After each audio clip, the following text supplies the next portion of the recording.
Hello friends, आप सभी को स्वागत है मेरे YouTube channel true love story पर और मेरी कहानी द परफेक्ट मैरिज। तो चलिए इस कहानी के नेक्स्ट चैप्टर को स्टार्ट करते हैं। चैप्टर नंबर 37, कुछ अनकहे एहसास। सुबह सुबह सूरज की धूप अभी आने लगी थी। हल्की लालिमा छाई हुई थी।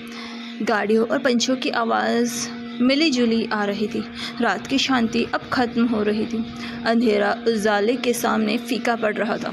ये नज़ारा काफ़ी खूबसूरत लग रहा था। वहीं इन सब से अलग एक कमरे में बिस्तर पर दो लोग बड़े ही आराम से सो रहे थे, जहां एक दूसरे की बाहों में अपने सुकून के पल बिता रही थी। वहीं वो भी उसे अपनी बाहों में समेटे हुए थी। रश्मि किसी बच्ची की तरह त्रिशा की बाहों में सो रही थी।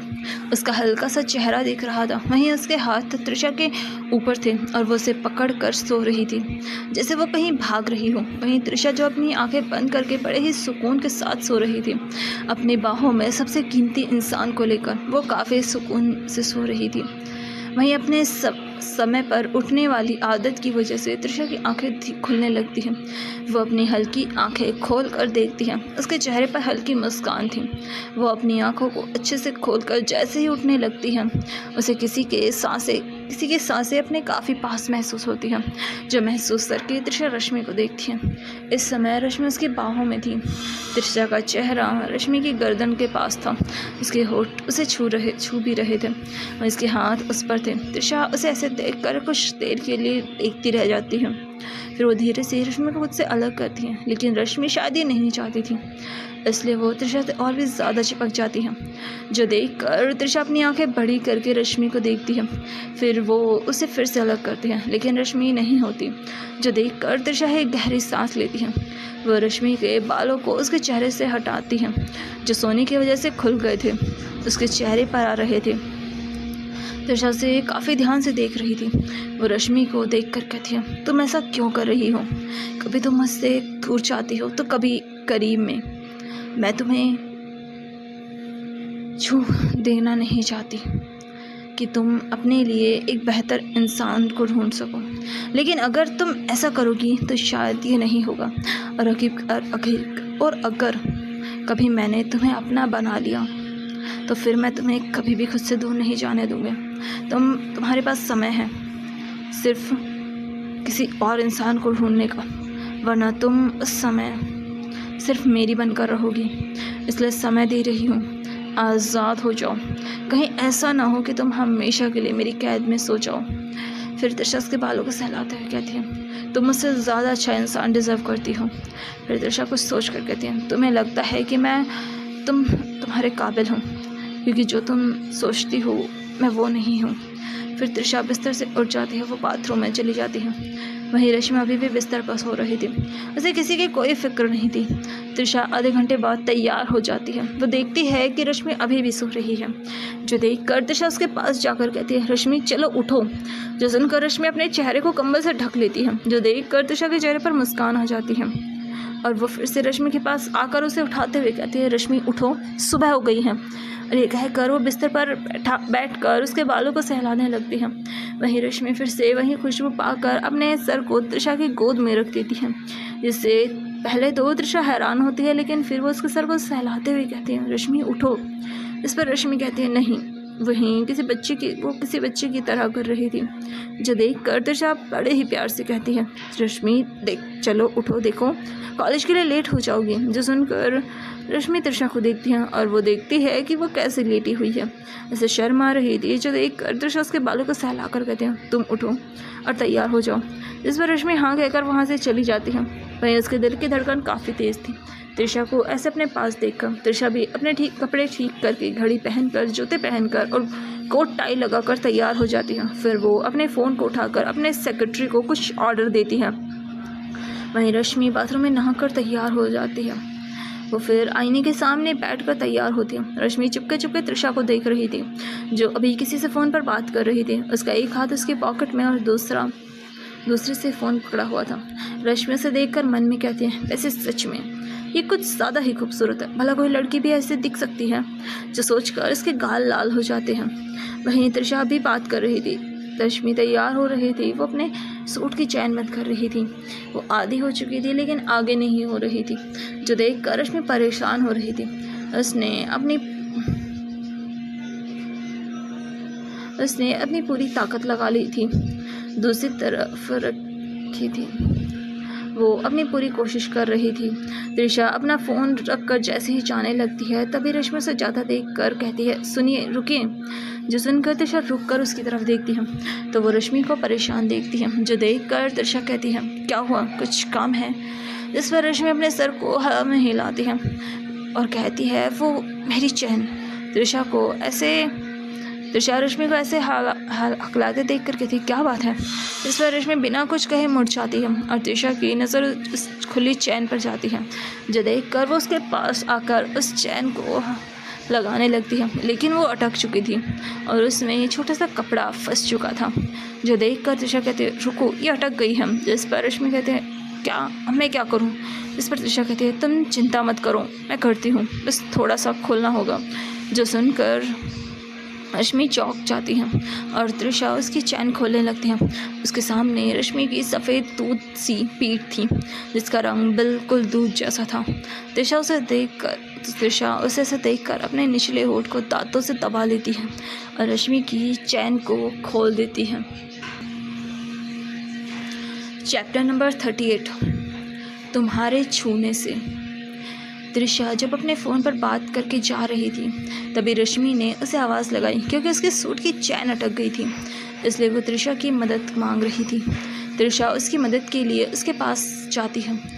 वो रश्मि के सूट की चैन को पूरा खोल देती है। वो चैन पूरी खुल चुकी थी। इस समय रश्मि के पीठ त्रिशा की तरफ थी और वो उसे देख रही थी। त्रिशा अपनी नज़रें आईने की तरफ देखती है, जहाँ रश्मि की पलकें शर्म से झुकी हुई थी और इसके गाल शर्म से लाल थे, जो देखकर त्रिशा को अलग ही सुकून मिल रहा था। वो फिर रश्मि की पीठ को देखती है, जो बिल्कुल सफ़ेद संगमरमर की तरह दिख रही थी, काफ़ी कोमल और खूबसूरत। उसे देखकर कुछ समय के लिए त्रिशा बहकने लगती थी, लेकिन फिर वो खुद को डांटती है, अपने ही मन में जो रश्मि को देखकर बहक रहा था। फिर त्रिशा की नज़र रश्मि को देखती है, जिसकी पलकें तितली के पंखों की तरफ फड़फड़ा रही थी, जो देखकर त्रिशा फिर उसकी कमर की चैन को पकड़ लेती है और धीरे धीरे ऊपर करने लगती है, जैसे रश्मि की वो पीठ अब ढकने लगी थी। त्रिशा की आंखों के भाव फिर से छुपने लगे थे, जैसे पहले थे। फिर त्रिशा जब आखिरी छोर पर पहुंचती है, चैन अटक जाती है, जो देखकर रश्मि कहती है, क्या ये फिर से अटक गई? क्योंकि उसे महसूस हो रहा था कि त्रिशा के हाथ रुक गए हैं। वहीं त्रिशा उस चैन को देख रही थी, जो देखकर वो फिर नीचे झुककर उस चैन को अपने दांतों से पकड़ लेती है, क्योंकि वो चैन ऊपर से टूट चुकी थी, जिस बात का रश्मि को नहीं पता था। वहीं त्रिशा उस चैन के टूटते ही वो रुक जाती है, क्योंकि अब वो चैन ऊपर नहीं जा रही थी, जो देखकर त्रिशा को काफ़ी गुस्सा आ रहा था, इसलिए वो नीचे झुक जाती है। और वहीं रश्मि को आगे का कुछ महसूस नहीं था, कुछ एहसास नहीं था। तभी उसे एक छुअन महसूस होती है, जो बिल्कुल अलग थी। ये किसी के हाथ नहीं, होठ थे। रश्मि अंदर तक काँप गई थी, उसे अपने शरीर में कंपन महसूस हो रही थी। त्रिशा उस चैन को ऊपर की तरफ करके उसे बंद कर देती है। फिर वो अपने सामने रश्मि की दूध जैसी त्वचा को देखती है, जो काफ़ी खूबसूरत लग रही थी, और रश्मि के अंदर से एक अलग सी खुशबू आ रही थी, जो महसूस करके त्रिशा रश्मि की गर्दन के पास जाकर उसे अपने होठों से हल्का सा छूती है, जिससे रश्मि की सांसें कुछ समय के लिए जैसे रुक गई हो। ये नया अनजाना एहसास आज उसने इस हल्की से छून से ही महसूस किया। त्रिशा ने उसे किस नहीं किया, उसने उसकी गर्दन को अपने होठों से छुआ था, लेकिन त्रिशा का इतना ही काफ़ी था रश्मि की हालत ख़राब करने के लिए, जो देखकर त्रिशा अपने आप को रोककर उसके कान में धीरे से कहती है, हो गया। और ये बात उसने काफ़ी धीरे से कहा था। वही रश्मि ये सुनकर बस कह पाती है, जो देखकर त्रिशा के चेहरे पर हल्की मुस्कान आ जाती है। रश्मि पर खुद का एहसास देखकर त्रिशा को सुकून मिल रहा था। फिर वो अपने आप को ज़बरदस्ती उससे दूर करती है। त्रिशा ने अभी भी रश्मि को नहीं छुआ था। फिर वो वहाँ से चली जाती है, जो महसूस करके रश्मि अपनी आंखें खोलती है और वहीं ड्रेसिंग टेबल के सामने बैठ जाती है, और वो अपने लाल हो चुके चेहरे को देखकर शर्म आ जाती है। रश्मि खुद को डांटते हुए कहती है, ये तुम्हें क्या हो रहा है? वो भी एक लड़की ही है और तुम्हें ऐसे बर्ताव नहीं करना चाहिए। खुद को अच्छे से डांट कर रश्मि फिर नॉर्मल होकर नीचे हाल में आती है जहाँ त्रिशा नहीं थी, जो देख कर रश्मि रसोई में जाती है और शिवानी जी की मदद करती है। शिवानी उसे देख कर काफ़ी खुश थी और वो उसकी तारीफ़ करती है क्योंकि आज वो काफ़ी खूबसूरत लग रही थी। इस पर रश्मि भी उनका शुक्रिया अदा करती है। फिर वो दोनों ही खाना टेबल पर लगाते हैं। कुछ ही देर में त्रिशा और अमिताभ संजीत भी आ जाते हैं। त्रिशा खाना खाती है, फिर वो शिवानी को देख कर कहती है, मम्मी। इस पर शिवानी उसकी तरफ देखने लगती है। त्रिशा उनसे कहती है, मम्मी मुझे आज शाम को ही जयपुर के लिए निकलना होगा, तो क्या आप मेरा सामान डाल देंगी? इस पर शिवानी कहती है, क्या आज ही? लेकिन तुम तो कल जाने वाली थी ना। इस पर त्रिशा कहती है, हाँ वो आज ही फ़ोन आ गया तो जाना होगा, आप सामान डाल देना। इस पर शिवानी कहती है, और रश्मि वो भी तो तुम्हारे साथ जा रही है ना। इस पर त्रिशा कहती है, ठीक है वो भी अपना सामान डाल लेगी, जिसे जाना है आज ही चलो, फिर तुम्हें खुद जाना होगा। इस पर संजीत कहता है, ठीक है दी, मैं रिया को कह देता हूँ।